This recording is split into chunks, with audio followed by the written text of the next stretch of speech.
What's up there, Workforce? Chris here with Work to Game, and it is time to talk about gearing in Shadowbringers. We are coming up on the first Savage raid, and from that point, it's going to be really important that you know how to get caught up on gear. So let's give the initial thing here, assuming you have finished your MSQ and you are ready to talk about gearing.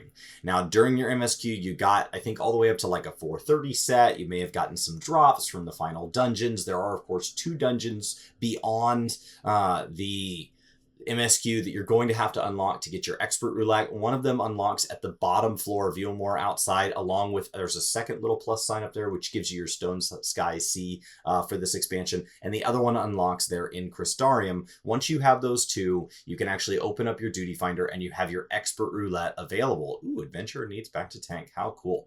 So on that note, you want some gear. Well, the first thing you're going to want to do is you're going to want to just go run any of your roulettes, especially go and run your level 80 content, and you're going to want to get some of these tomestones of Gosha.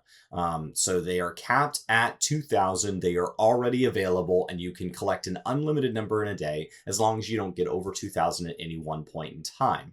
And so you turn these in over here at this Tomestone Exchange here in Eulmore. And so you can see Tomestones of Gosha, Disciples of War, Disciples of Magic. And inside here, you're going to have your 440 gear. So it's going to be a little expensive to get your weapon at 500 tomes, and then you can see that it gets much more reasonable. And replacing your accessories, which is where I was really lacking when I first hit level 80, is fairly cheap. So you can see that that's relatively reasonable. The next thing you're going to want to do after you are in kind of 440 gear is you're going to start running the extremes. This is Titania Extreme there in Dancing Plague, and Innocence Extreme there in the Crown of the Immaculate, I think is the name. And so those are going to be dropping, the Titania is going to drop your 450 weapon, if you can get that clear, and the Crown of the Immaculate, Innocence there, is going to be dropping 450 on your right side. Now, that's awesome. That was the order of progression. But extremes are pretty hard for everybody to kind of get through as, you know, fresh players. That puts it out of the range of what the average person can do, since extremes are meant to kind of challenge the player base. So one of the things you can do is you can actually go in, and instead of just running extremes, you can actually go out to your raids. And your raids in Shadowsbringer are Eden's Gate. These just dropped fairly recently here. And there is 4 parts: Resurrection, Descent, Inundation, and Sepulture. If you are uncomfortable stepping in these, since you can't do them with trusts, I do have a guide up on each one of them, but they are pretty reasonable, especially the first and the second, and they can all drop all of the tokens. And what I mean by tokens, if you've never raided in this game before, is that you're actually going to go here and you're going to turn in, not here, the token exchange, the Eden Relic Exchange. That's for your extremes right there, the token exchange in the middle.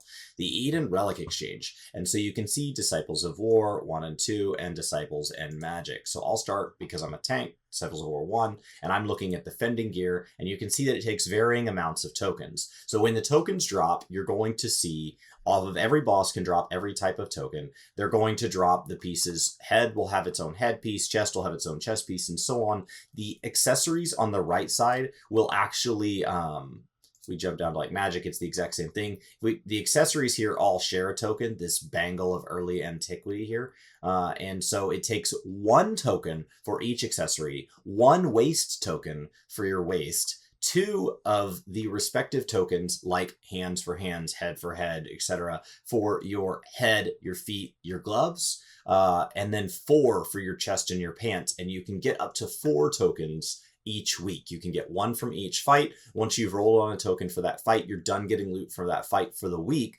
But you also want to keep in mind that, like, I only want 4 chest tokens ever if I'm only gearing out 1 class, kind of 1 roll, really. And so you want to kind of roll on that. You may have to run a fight multiple times if you're not able to get at the piece of loot you want. There might be other pieces still available to roll on, but if those aren't what you want, go ahead and pass on them. Just run the fight again and get the token you want each week according to your gearing plan. Now, at that point, you should have access to 450 in every single slot. You have 450 weapon from the extreme, 450 accessories, either from getting them from the extremes, or you can get them down here. from your Eden tomes, and that should get you all the way to 450 in every slot. Now, it is the 21st as of the day that this video goes live, and on the 30th, we are getting our Savage Raids and our next tome. So our next tome here, it hasn't appeared yet, but it will be called Phantasmagoria, and so it will be capped at 450 per week, and you will not be allowed to hold more than 2,000 at any given time. I assume that that's going to be dropping us our 460 gear, and so that will immediately make all of this gear just a step in the process, but the only way to get it is going to be running that kind of end-game content. So you'll get it from roulettes and stuff in a small quantity.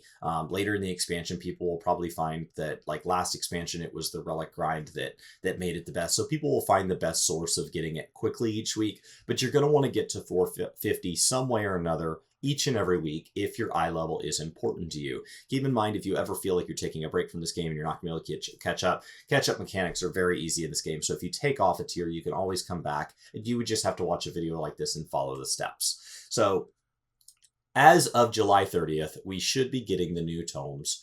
I assume that those will be dropping as 460 to kind of get people right past the first extremes and raid here, and that they will have an upgrade available from them, and you will upgrade them by running Savage Eden.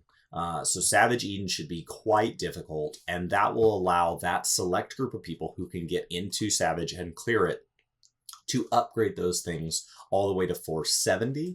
And I would assume that they're going to follow the same pricing that we have seen in the past. So you can go over here to the Tomestone Exchange of Gosha, and you can see roughly what things should cost. These prices are about where I would expect them to be. I don't know. Maybe I'm way off there, but that will be the next step. On July 30th, we will start gathering our next type of tome, and when you go in here, I believe it'll be right here. It'll say Gosha War, Gosha Magic, and then below that, Phantasmagoria War, Phantasmagoria Magic. And so that's really it, guys. It is that simple. That is how you get to the best eye level very, very quickly. And it really, you notice I don't have to walk very far. I have to get the currency, and then it all takes place right here in Yulmore. And that should get you to cap on any job that you want to gear out. Gearing out more than one job this early in the expansion can feel like a lot to do because you did all the leveling and things like that. But keep in mind that this gear will hold over until we get to 5.1. 5.1 shouldn't drop. Dropped October 10th in the 4.0 series. I would assume it would be that mid to late October. I think Brian said he thought there was a chance it would push out to November. So somewhere in that end of the year time frame, late fall, early winter, whatever you want to call that, we'll be looking at getting 5.1, and that will be a whole fresh round of gear, a whole fresh round of eye levels to replace all of this. My name is Chris with Work2Game. I hope this helps you guys feel comfortable with getting geared as we come up to Savage, making sure you're fully geared going into Savage, and then once you have Savage, I wanted to go ahead and account for that as well. So whatever that eye level is, Savage Eden will be the highest eye level that you can achieve until we get to 5.1. I would not be shocked to see that alongside Savage, we drop some form of crafter gear that is also very decent as far as eye level goes. But without seeing that, there's no way to reference that in this video at this time.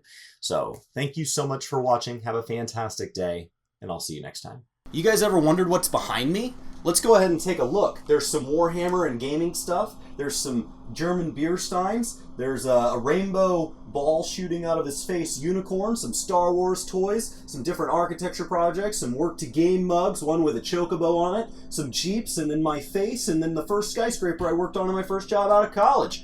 So, yeah.